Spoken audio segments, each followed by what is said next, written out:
owners before you leave? Everything is a present here. Like the lacquer stain I left in the driveway. I accidentally spilled some lacquer. I was like, oh boy.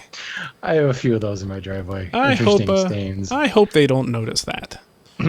Outlines of like those little puzzle piece, like cushiony tile thingies, where I've painted around it or whatever. Yeah.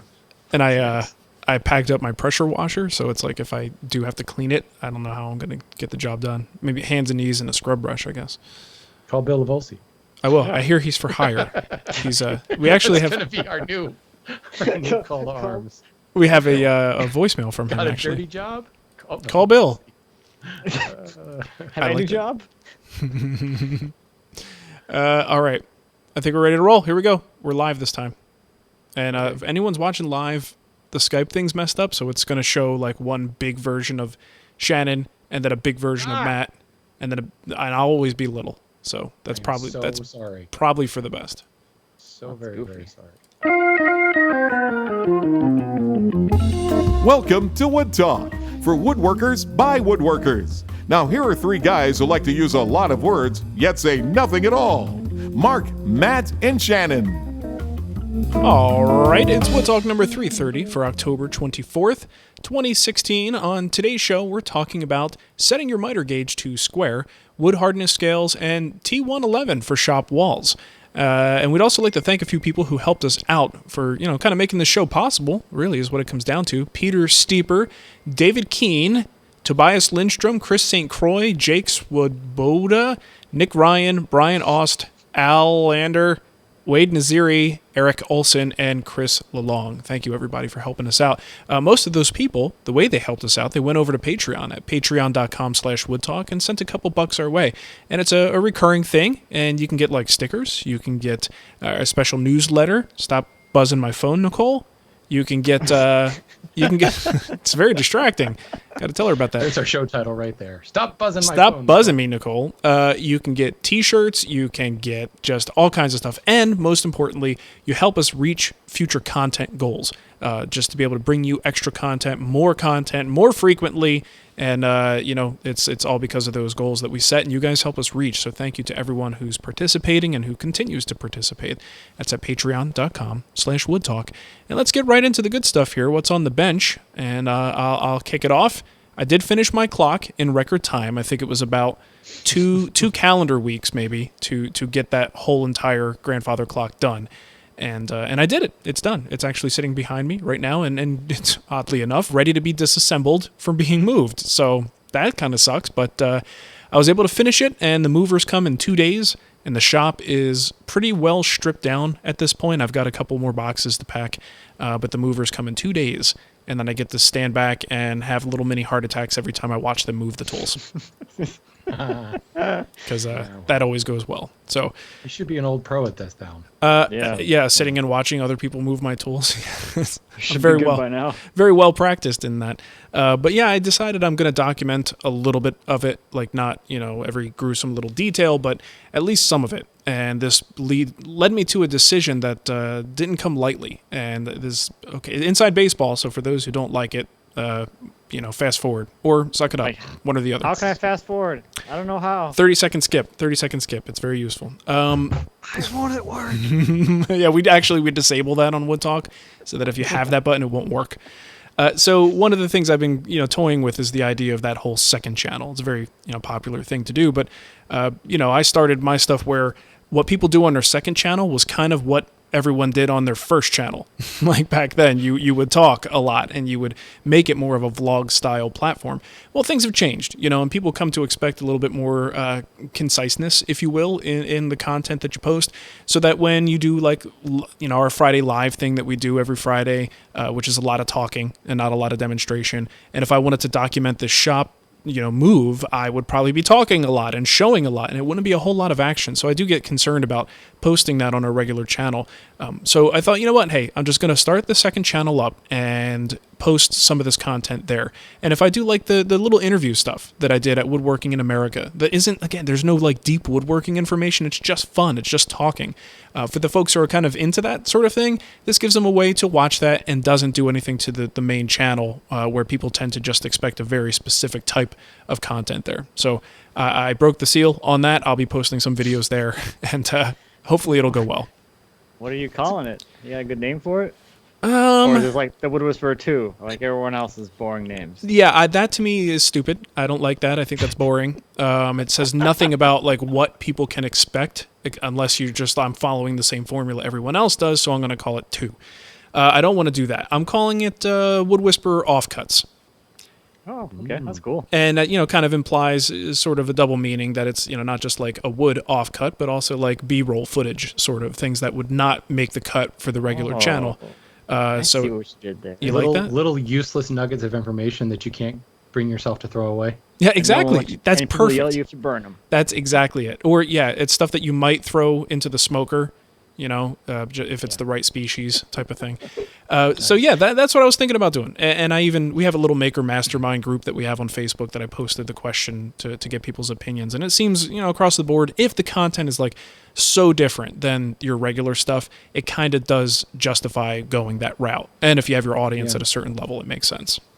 I agree with it. I'm just terrified that it took me so long to get the subscribers I have. Yeah, no one would ever be listening to it. That's really the fear, right? Is you're sort of subdividing your audience to an extent. But I don't want to talk about the numbers and all that crap. Let's get off of that topic per se. Bottom line is, folks who like to see this stuff and like to hear some talking and want to see what's going on, how I'm packing some of this stuff up. It's not every detail, but I'll show you what I'm doing with my clamps. I'll show you what I'm doing with the dust collection and things like that. There's just stuff that might be interesting to people, so that will be out there for folks to enjoy, hopefully. But that's really about it. Wednesday, the movers come, so I'm out of here. This is the last wood talk that will be recorded in this space, which is kind of, I don't know if that's good or bad. I know next week, though, I'll be at my mom's house, so I don't, there's no door to close with the way her house is laid out, so I have no idea how this is going to go. Well, we're due for a guest host, so I think it's time to bring the Wood Whisperer shipping department on. Oh, you think so? Do you guys really want that? Are you going to be packing orders while you're sitting there doing wood talk? Yeah, you'll get a lecture from my mom, about how you guys don't take care of yourselves. You gotta eat better. Yeah, it's either that or I bring Kenny on the show. So, well, I might enjoy that. That would be good. But yeah, so we'll see what's going on. We actually, I guess we should let people know, because this whole Nick Offerman thing has become this hilarious, ongoing, almost inside joke about whether we're going to get him on the show or not. And someone wrote me and said, "Hey, I'm going to his book signing. Do you want me to say something to him?" I'm like, "Look, here's the deal. We joke around about it, like he would be impossible to get on the show, but we have never tried. It's not like we tried to email him and we were ignored, or we were told, hey, you guys are nobodies. Don't bother Mr. Offerman. That has not happened. We had not actually made an attempt. I said, so the real reason is I'm in the middle of a move, and having someone, not for nothing, but the guy's kind of a big deal. He's not exactly many leather-bound books. Yes, exactly. And it's not something that I would take lightly to have him on the show. I'd want to be prepared, which means reading his book and actually doing a good job and doing justice at the time that the guy's going to be spending with us for 45 minutes on a show. And I'm just not ready to do that. So now that said, because we've been talking about it and it's been this ongoing joke, we actually do have an email sitting in our scrap pile right now from his assistant saying, hey, write me if you guys are interested in having him on the show. So I think I will move forward with that, but obviously I need to get this move done and behind me, and then we'll be able to move on to trying to see if we can get Nick on the show. That said, let us know if you have questions specifically for him. I think that would be a good way to utilize his time, is getting some good questions from the audience. And then we'll put him to work. I don't think we should treat him any differently than any other co-host we've had on the show, right? No, not at all. Bring him on, ask questions, let him present something in what's new, put his little butt to work. He'll enjoy that. So yeah, that's about that. Totally off topic from what's going on my bench. But yeah, and now we've just set ourselves up for total public failure if we can't get him on the show. Yeah, that's true. I mean, just because because Mark. Appreciate that. Just because she emailed us doesn't mean it's going to happen. She may be like, psych. I wanted to see if you guys would write me back. Or she's actually not his assistant and just some... I was going to say, there is that. I was kind of thinking that, to be honest. Nick doesn't have an assistant, just FYI. But anyway, Matt, what's going on with you? Well, I spent last week, Triton was here, and they brought April Wilkerson up for a few days as well. So we spent, they were here on Monday through Friday. So pretty much the entire week. Doing we did some videos of just me, like an interview video, we did some tip videos. Mm-hmm. April and I did a collaborative project together, and then Triton did a video or a couple of videos on like walking out in the woods, looking at trees, selecting trees for lumber and like milling and stuff like that. Did you have banjo music? They haven't done the audio track yet. Gotta have banjo music. You can walk through the trees. They might have that. All right. Could be fun. So basically, I was just like doing video work. Nice. But it was really easy week. because whole week is selling out. I didn't have to like do any work like on the cameras. Sell out. It felt good. But it was very different though, because I'm not used to like having someone else in the shop when I'm talking to myself. Well, you mean the people from Triton or April? I guess both. Yeah. When April was off camera, it was kind of awkward, but when she was on camera, it was fine. Yeah. But I'm not used to like looking up at the camera and seeing like a face behind it. This camera has a face. Weird. That's weird. I always get very self-conscious when my wife comes into the shop. First of all, she knows I'm an idiot, but it just makes it even more obvious, you know. Yeah. And she'll stand there, and I get to see her shaking her head like, "Don't say that. No, did you really just say that?" And like, oh, it's terrible. So Well, see, I mean, there are times where you do say that, and you maybe take another take, and you go, "Well, maybe I won't word it that way." And no one else heard it, and you've got an opportunity to edit that out later. Whereas someone standing right there, it's like you kind of feel obligated to get it right the first time and not say anything stupid at all. You know what? Actually, I have a question, and I don't think this is inside baseball at all. But Matt, you always have. I've seen several of your just whether they're shop update videos. I think one in particular when you were working. Anytime you're working out on the mill, there's always this real high angle shot. Are you like crawling onto the roof or like climbing a tree or something? Because there's actually been a moving shot.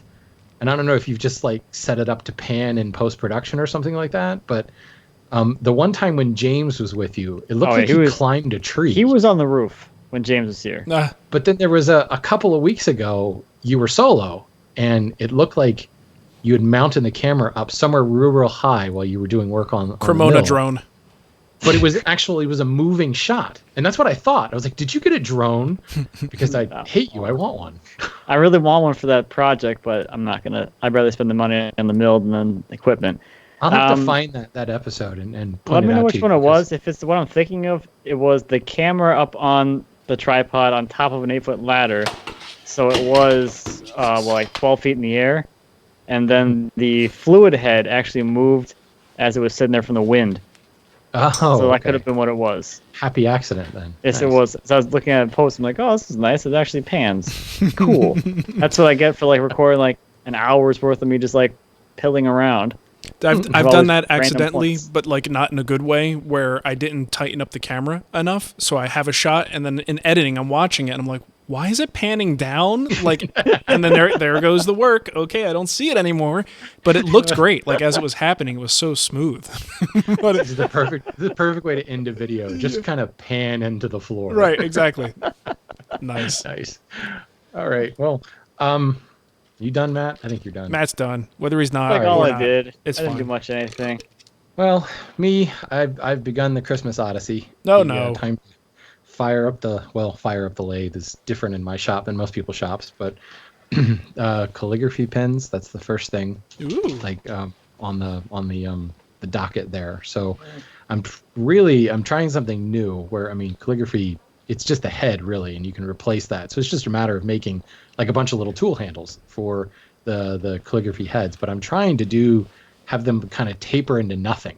So this really, really fine kind of spindle that tapers down to practically nothing, and have it not be like razor sharp, so that you're drawing blood as you use them. But it's really kind of interesting. I've seen it done many, many times. You get these people that, it's so thin that it's bending underneath the spindle gouge, and they're getting down to that point, and it's really cool. Just like how how delicate you can make them. What's your compressor again? Keep talking. It didn't happen. Pretend nothing's happening. Pay no attention to the compressor behind the curtain. Nice. Sorry. My bad. Anyway, I'm having a lot of fun kind of playing around and trying to find the shape that I want to do. I haven't actually made a finished one that I really like yet, but I want them all to look kind of similar, so that they're a set. There's going to be 5 in each set, and I'm making a total of 3 sets. But it's really fun, and it's another reason I found that I really like my my treadle lathe, because it's so low RPM that I can literally slow down to like 3 RPMs and really shape that really, really fine spindle. So it's fun. I actually need to now finish a few of them so that I can move on. But I'm having a lot of fun just kind of playing with the shape at this point and seeing what I can do. How thin can I make it without it like falling apart the first time somebody uses it and get a splinter in their eye? That would be You terrible. don't want that. Yeah. That's it for me, though. Cool. Just playing on the lathe right now. Sounds fun. All right. You know what I'm dreading? Moving a lathe, because that lathe is heavy, and it's a beast. Yeah. And my back Oh, already you have hurts. people for that. I know, but I still get involved. I can't help it. And that lathe is like the worst. It's absolutely the worst. It's so heavy. All right, let's get into what's new. And I haven't even looked through any of this, so I'm just going to pretend that I did. Let's see. Ryan wrote yes. in. Yeah, he's got a link. He says, nice concept, but how acutely can it really cut? You should use your Honda money and do a review. What's he talking about? I better let me look at this. Piles of Honda money, people. Piles. So much I wipe my butt with it. Is that what you're sitting on right now? Yes, just in case. Money chair? That's it. Well, the stuffing, kind of gave out on me, so I just stuffed it with my $100 bills. Okay, so this is some kind of a Kickstarter CNC type deal. But it's interesting. It looks like it's vertically suspended. It would have been, what would have been really useful is if I actually watched this before doing the show. Watched it beforehand. Yeah, that would be nice. It does. a It looks like Kickstarter. some kind of a CNC thing that's suspended on wires that you basically put it on the platform, put your work up on it, and I guess it's, a new approach. Hey, I think the work is what it's suspended from. Like you take a 4x8 sheet of plywood, Yeah. and it's actually cutting what it's suspended on. So it's cutting out your parts from that 4x8 sheet of plywood. right. So it's just another way of kind of taking the tool to the wood, I guess. You don't have a bed or any of that stuff, like a big CNC. Yeah, but it's a super interesting kind of, how it is when you've got 2 strings and you're pulling from each direction, Right. It's interesting to think about how much control there is, but it looks like it's working, at least to judge by And it's these just images. an off-the-shelf router sitting in there. Interesting. Looks like a Triton router, actually.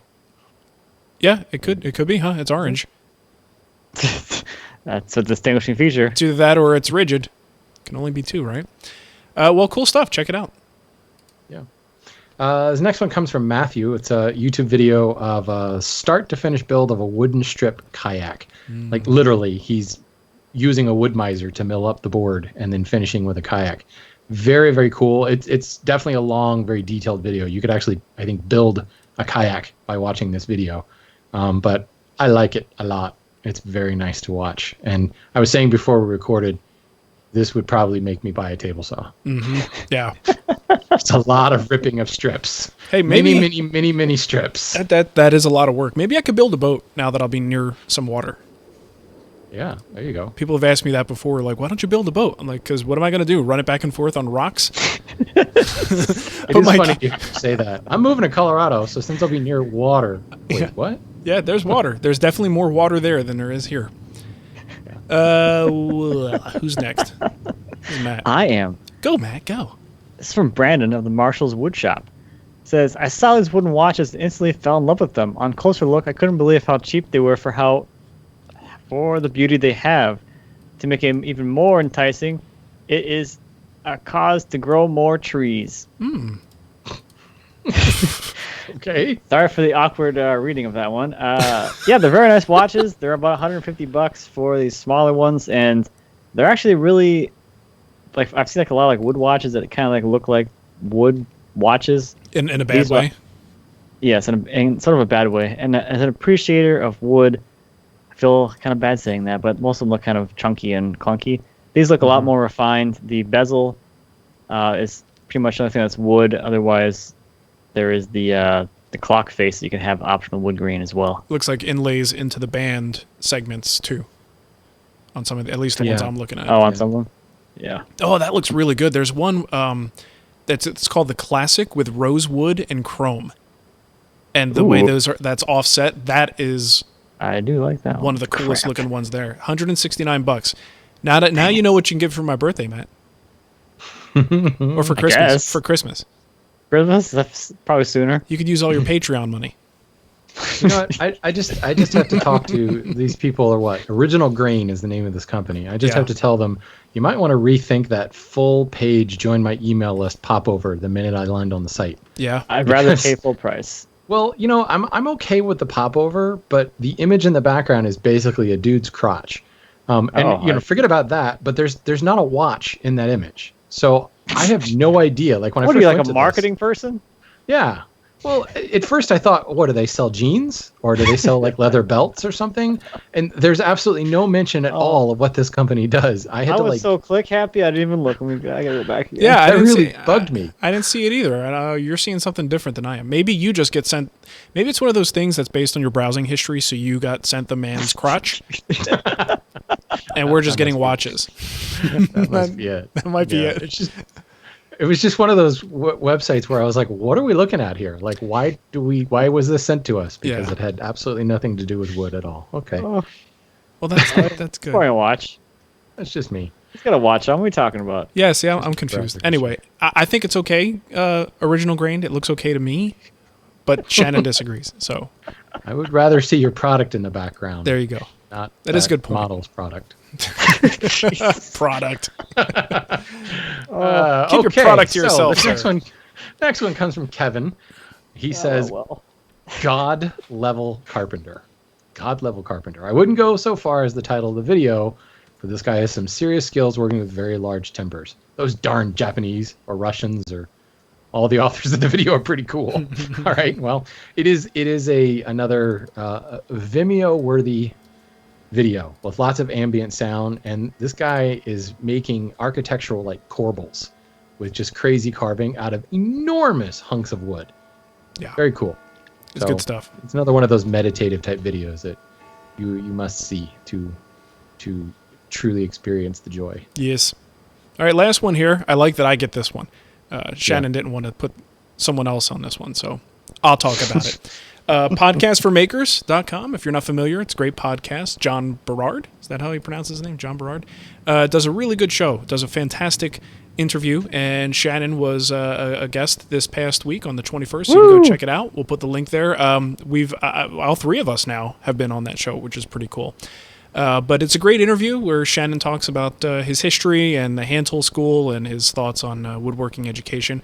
Basically, just be forewarned, it's like over an hour. It's pretty long, and it's kind of like. Is there any doubt? I mean, come on. Well, it's basically like Shannon talking for an hour and somebody occasionally interjecting is what this came out to be. It was awesome.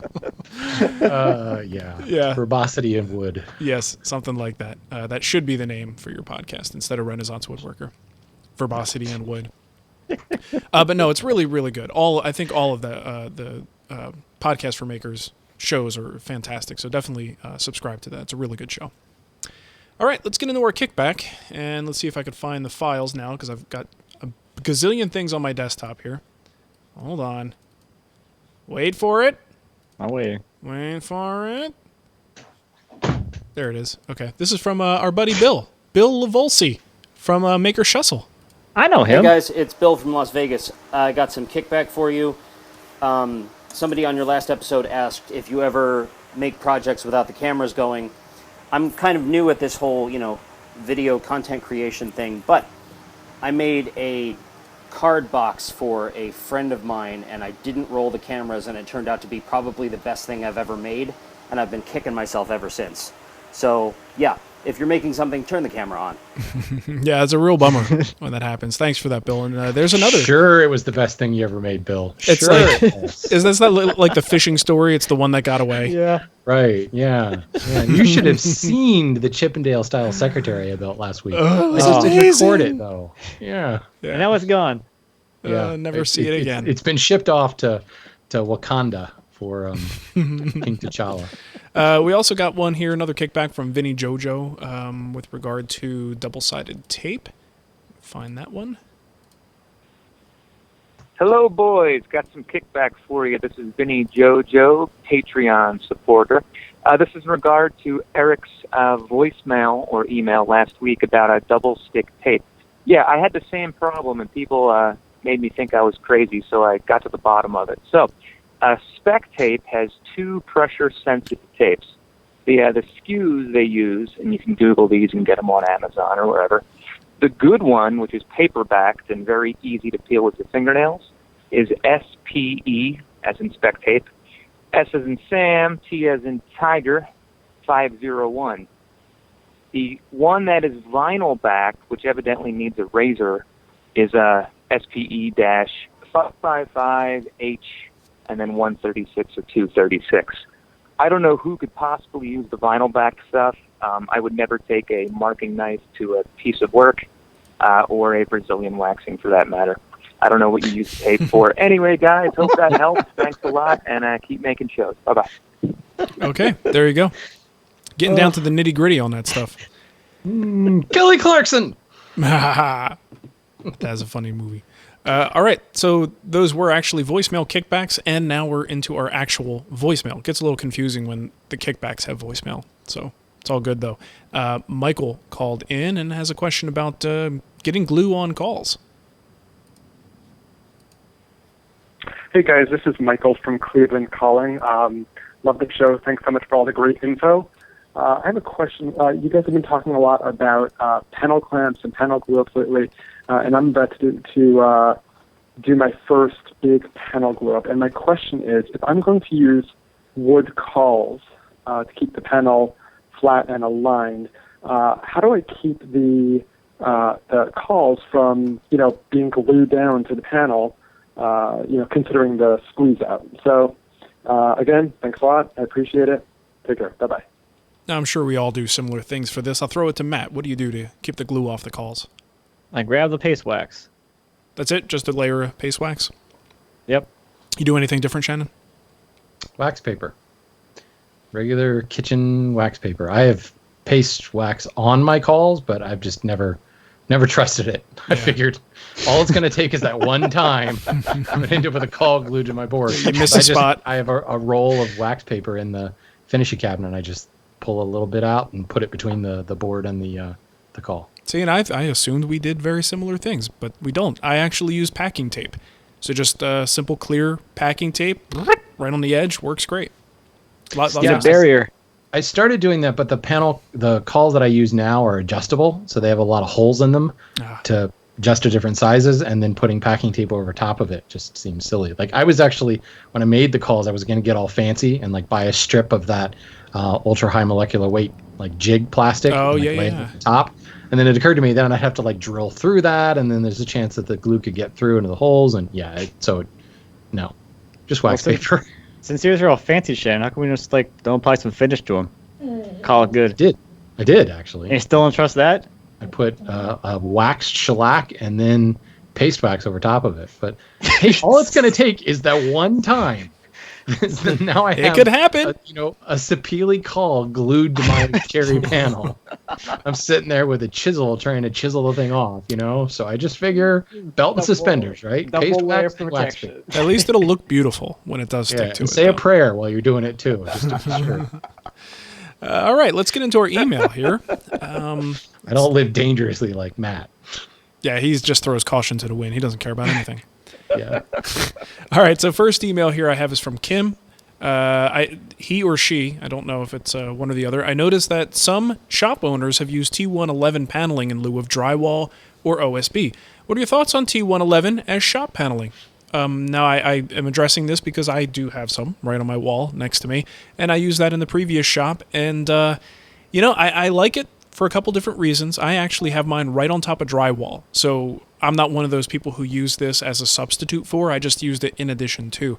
And what I like about it is you secure, one full 4x8 sheet to the studs, and then suddenly your entire wall becomes something you could screw into. So when you're hanging cabinets or anything related to shop organization, you have an entire surface that you could just screw into, and you don't have to find the studs, which is really, really advantageous if you're trying to set up your shop. The other thing is it looks really good. Just in terms of like, this looks like a woodworking shop, and maybe that's dumb, but I like the way it looks. It's got a very woody, sort of cozy, homey sort of feel, and it's also not very expensive, all told. So I would never necessarily want to do my entire shop with the stuff, but I do like having it in certain areas in the shop. Now, I don't know if I'm going to do this in the next shop or not. We'll have to see. The other thing you do want to be concerned about, and I know this is something that I was warned about here in Arizona, is termites. So you have a couple different issues where this stuff is on the surface. If there is any termite activity, you can't really see it. Like, a lot of it may be going on behind this panel. So there could be issues with code just in general that you'd have to be concerned about having that, and then also pests and things. So there are concerns about it. Don't go into it blindly. Do some research and see if it makes sense for you and your shop and where you are. But if all that checks out, I find it to be a very inexpensive way to get a very functional shop wall that looks pretty good at the same time. So that's my thoughts on it. Again, I don't know if I'll use it again in my future shop, but it's something I've had good experience with. What's the thickness of it usually? Like 5/8? I think that's about it. It might even be a little thinner than that. Yeah, maybe 5/8 sounds about right. It could be half inch. Nice. I haven't worked with it in a while, so a half inch actually is starting to sound a little bit more right. So it's not super thick, but plenty to hold a screw. I've got a couple cabinets. I've got my French cleat with my really heavy tool cabinet. It's heavy with nothing in it. But then loaded down with hand planes and tools, it gets really heavy, and that's just on a French cleat, a couple of screws right into the stuff, totally secured. Oh wow, nice. Yeah, nice. It's good.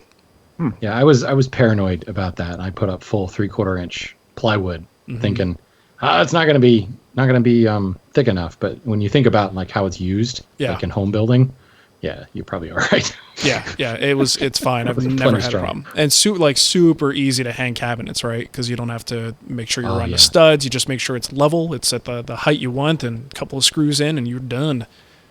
Yeah, you start to develop a bit of a problem because it's like, I can hang stuff anywhere. Yep. Suddenly you've got like screws and things sticking out of the wall everywhere.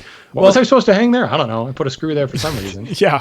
Well, and if you're going for, depending on your shop situation, some people like tool cabinets. Some people like having their tools just on the wall so it's easy to access.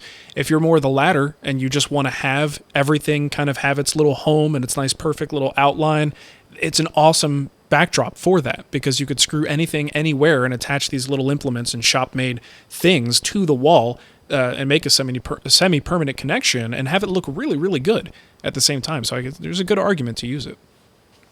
Yeah. Sounds good. Yeah. All right, this next one is from Paul. He says, can you discuss calibrating a miter gauge on a table saw? He's trying to dial in a perfect 90 degrees and is kicking his butt. He has a saw stop table saw and an Incro miter gauge. Both recommend referencing off the blade to get a perfect 90 degrees. However, I came across some YouTube videos that say the miter gauge should be calibrated to the miter slot, and he gives a link to Tom Hintz, the newwoodworker.com, where he explains why it should be calibrated to the miter slot, because the blade could be canted in or out one direction or the other, so that could throw off your squareness of cut. All right, so this is how I do it. I grab a piece of scrap plywood, I make a cut, I check it with the square. And then I just kick it over until it gets perfect. It can't be that easy, Matt. Don't you need to buy something? Yeah. You have to buy a miter set? Yeah. I thought this was... Which actually does reference directly from the miter bar on the miter gauge to the fence of the miter gauge itself. So it does do it the correct way according to this video that's being referenced here. Yeah, that's right. And this would be a great miter set commercial if we had one, but they're not paying for it, so we won't mention miter set. Too late. Miter set. I haven't really used mine, but as I was packing up, I found mine. So I was like, ooh, I better hang on to these because I know that thing's going to be useful when I get back to doing stuff in a shop. But yeah, miter set is good, and it's interesting that it does reinforce that miter slot versus fence concept. Yeah. If you watch the video, it's really obvious because that blade could have a little bit of side-to-side play in it, either on the arbor or the blade itself could have some warp in it. So it could actually not be cutting totally straight. It could be cutting on a bias. So if you square it to that, you're actually going to be cutting at an angle, technically. Yeah. So, I don't know. I just do the trial and error thing. But the miter set, I've been using that set to 90, and it's like dead on every stupid time. It's kind of frustrating. Like, it can't be this simple. Yeah. It can't be. It's super easy, right? And if it doesn't, your work doesn't come out right, something else is wrong. Yeah, my miter gauge had some slop in the track or something. Some slop in your hands. Yeah, sloppy hands. Crazy That's sloppy just hands. way too much precision for me. Yeah, but Shannon just wants to draw a line and cut to it. That's his thing. Yeah. And then shoot it Yeah. or something. Shoot it. Draw it. Something Cut like it. Shoot it. Donkey ear it. Donkey ear it. That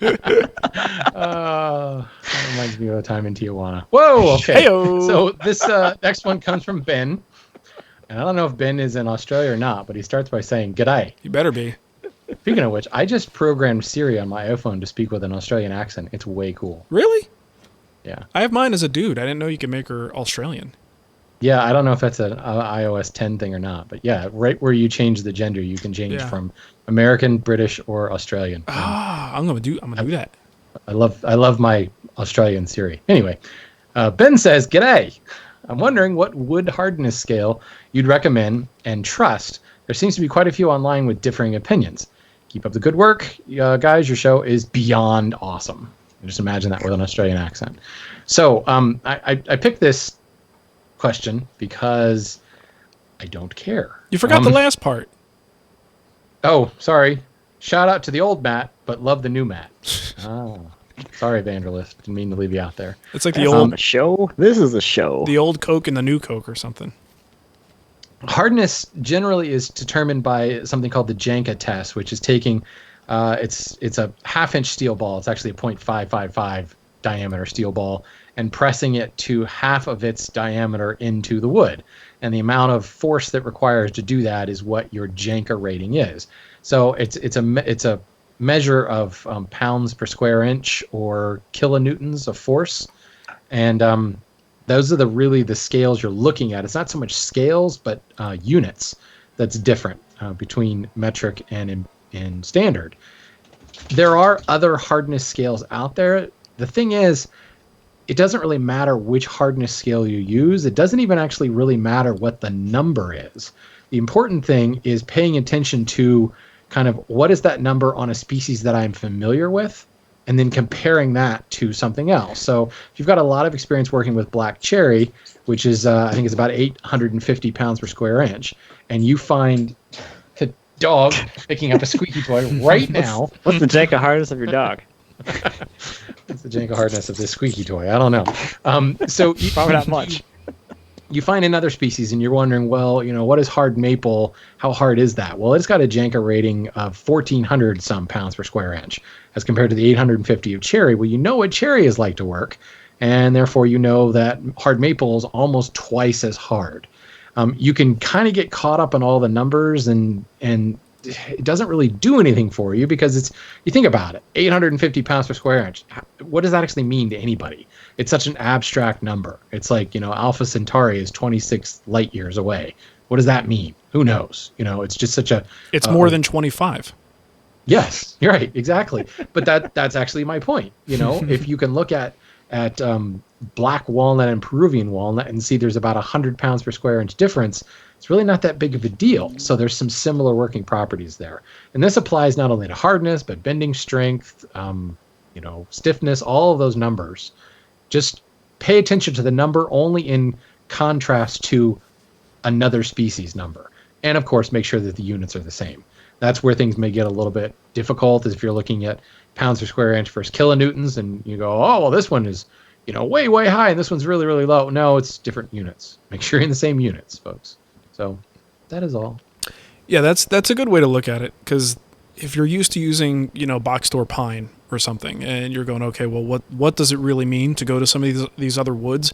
And you start to look at the scale, but you're right, the numbers are meaningless. But if I tell you this is like twice as hard as this other wood, you might kind of go, oh, okay, you could put it on this mental scale and see where everything lies. Yeah, it really gets crazy when you start talking about bending strength, because then you're talking like 1.7 million, and it's ridiculous. The numbers are so out there as far as the force to deflect and the force to rupture the wood and all that. So yeah, just compare one to another. Yep. That, folks, was the last 2 hours of woodworking in America for me. That was my last class. That sounds exciting. In, 2 minutes? Did you also say balls of steel while you were there? I did. Good. Several times I mentioned balls of steel. Lost opportunity otherwise. Yeah. All right. Well, I think that wraps up our show for today. If you are a $4 or higher patron level, you will get our email extra, which today is actually a really, really fun question that comes from Joffrey, is it, right? Or Jeffrey? That's how you say the names. Are you obligated to pronounce that Joffrey when it's spelled that way? I prefer to. It sounds better. Yes. No offense, Jeffrey or Joffrey. But he wants to know, this is actually a really fun question. And he says, we talk about ourselves in the intro and say that the three of us combined would make one hell of a woodworker. And he says, so if you guys could take a power from one of your co-hosts to become the ultimate woodworker superhero, what would that power be? So that'll be a fun little question that we will bat around a little bit, knock back and forth, pass around the circle, that type of thing. But you got to be the $4 or higher patron level to be able to get that content, and it will be there for you. Also, if you want to support the show, you can. You can go to the TWW store and actually pick up a Wood Talk t-shirt at twwstore.com. Or, as we mentioned with the $4 or higher patrons, you can go to patreon.com/woodtalk, and we have all kinds of levels, even down to $2, and you can get yourself a sticker, inside information, just cool stuff. We got some cool stuff there for you, so go check it out. You could also leave us an iTunes review. Head into iTunes, look up Wood Talk, and click on ratings and reviews. Leave us a 5-star or higher if they let you do that. That'd be great.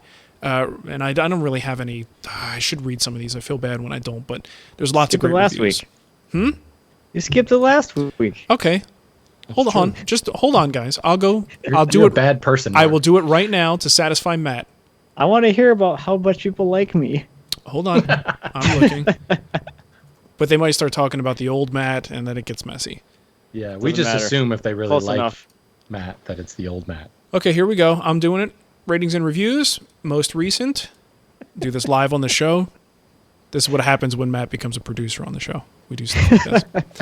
Okay, I'll read the first one from Rob Tosh. He says, the best one out there. I've listened to many woodworking podcasts, but this one continues to deliver quality content. MMS, thank you for taking the time to put this out. There you go. You happy, Matt? Didn't that feel good? Yeah, it was all right. I feel a little bit better. It took a lot longer than I would have liked. It's always to get so there. Smooth when you read those. I love it. It is. Yep. Makes me happy. Yes. All right. I think that's well, it. Anyway, so. folks, let's put a cork in this one. If you have comments, questions, or topic suggestions, there are many ways to contact us. You can leave a voicemail on Skype. Our username is Wood Talk Online. Our voicemail line 623-242-5180, or you can use our contact form at woodtalkshow.com/contact, or go to our website and leave a comment at the bottom of this particular episode or any of the episodes, or go to the Facebook page, or go to mattcremona.com and leave all your hate mail there. Yeah, do it. He doesn't get enough. More traffic. Yeah. Yeah, he doesn't care. Any traffic is good traffic. Yeah. Good deal. Is that it? That is it. Okay. Balls of steel. Balls of steel. Well, thanks for listening, everyone. We'll catch you next time. See ya. See ya. Balls of That's steel. our show title, by the way. Balls of steel. Balls of steel.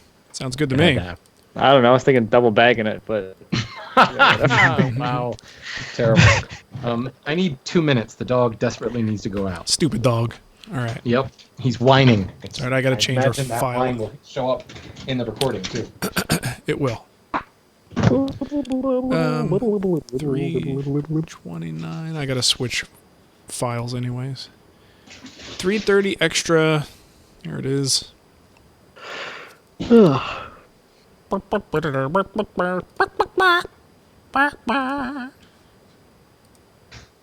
All right. Wow, next recording's Halloween. Oh, is it? Yeah. That's going to be tricky. Or treaty. Get it? Oh, But, jeez. well, that's going to suck. Yeah, I can move it. We might have to, because I also have a procedure that day, and I'm going to have a pH probe in my face, and that's going to be a little awkward. Is that the throat vagina? No, I've already had my throat vagina examination, Okay, good. and it turns out it is quite attractive. Oh. As I did not realize, I think they gave me a disc, and because my Mac is stupid and I can't get any like discs to read on it, I haven't been able to watch it. But it is hilarious because they do basically the technician holds out, like, you have to stick out your tongue, and she holds the tongue with like a paper towel. She gets a really good grip on it too. Lady knew how to grip my tongue. And then they shove this scope thing down your throat, and you have to say certain things like E sounds. And just try it for a second. Grab your tongue, Matt, and try to make an E sound. Try it. Okay. Right? Sounds lighter now. It's actually impossible to make the E sound with your tongue out. Hey, Shannon, Yes. grab your tongue with your finger. Grab your tongue and hold it out, and then try to make the E sound. E. What? Do it again. No. No, you have to hold your tongue with your finger and tug on it. E. I don't care. No matter what, it's just great. This is great video right here. Doesn't matter what else is going on. So yeah, that's what they had to do. And I've got this. And the thing was, I was laughing because I sounded so stupid because I'm doing this E sound, but I'm fighting my gag reflex at the same time. So it's like, it sounded really, really bad. Yeah, so that was that test. And as it turns out, I texted That was you a guys test? this. That sounds like an exercise. No, it was a test when they got a scope down my throat looking at my my throat vagina. And Nice. you know how they Shannon, you might know something about this with the way the vocal cords and stuff are supposed to work. You've got like two little side meat curtains. Those are the cords. You know what I'm talking about, Meat right? curtains. Meat curtains. I love it. So oh, man. yeah, but that should be the name of the extra show. I don't know. That has a whole nother meaning to it that is still, That's I think, why. funny and relevant. But anyway, you know how they're supposed to come together completely when you make certain sounds, and there's supposed to be no gaps. Well, mine is like partially open, and then I had inflammation on the roof of like the upper part. I don't know what you call it, but it was swollen, and there's a lot of redness there that normally in a healthy sort of vocal cord setup. Oh, the dog almost went out the window. Yeah. Jeez. Those It's like stand at the window. it looked like Super Kenny that just got called on a mission and now he can't get out to go save a friend or something. Quick, open the window. Ken. Yeah. So So yeah, you're not so getting proper adduction in the lower cord because of the inflammation in the upper cords. something like that. And they basically said that I do need to go to a vocal therapist, and the problem is we're moving, so I'm not going to be able to like look into this stuff and see if insurance is even going to cover it to get that done once we doubt get it. into Colorado. I know, right? It's doubt always that obscure crap that they're like, you know what? It's not killing you, so suck it up, Right. dude. Yeah, because essentially you're going to a voice teacher, Yeah. and if we could figure out a way to get health insurance to cover no, that, it's a voice pathologist, yeah, which It's sounds a voice little teacher. more fancy. It's a voice teacher. It's teaching you how to phonate properly and use the right part of the chord. So the upper chord, that's interesting because that's like where like falsetto comes from. Is it? So yeah, But you know, if I So make all high, all those girly voices you make, yeah. But if I make high notes, if I actually try to vocalize high pitched sounds, that doesn't hurt. It's only when I try to talk normally that I feel discomfort. it's because you're engaging only that half of the chord when you make the high pitch sounds. Oh, You only use half of your chords when you make falsetto. I It's see. weird. I need to Yeah, use it's my only full something- chord. It's only something that, well, women don't have falsetto. They have whistle tone, but it's the same thing. Yeah. I see.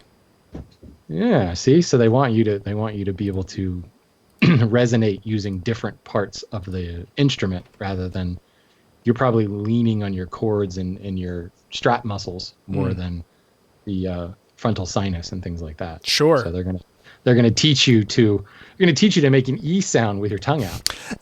It's all right here in the mask, all right there. I was making you imagine these people see this all the time, and it's not that funny, after your 100th exam. But This isn't funny anymore. I guess the way I was doing it was making both. There was two women in there, and they were cracking up, and I must have looked like a giant ass. Okay, well, I guess it's a good time to close out the live show. Thanks for watching, everyone. Frankly, if you stuck around for the last, glad we got to share that with everybody. Yeah, if you Thanks for watching, Bill. Thanks, Bill. If you watched the last 10 minutes, it probably made it worth it. That's true. All True. right. Just for the meat curtain comment.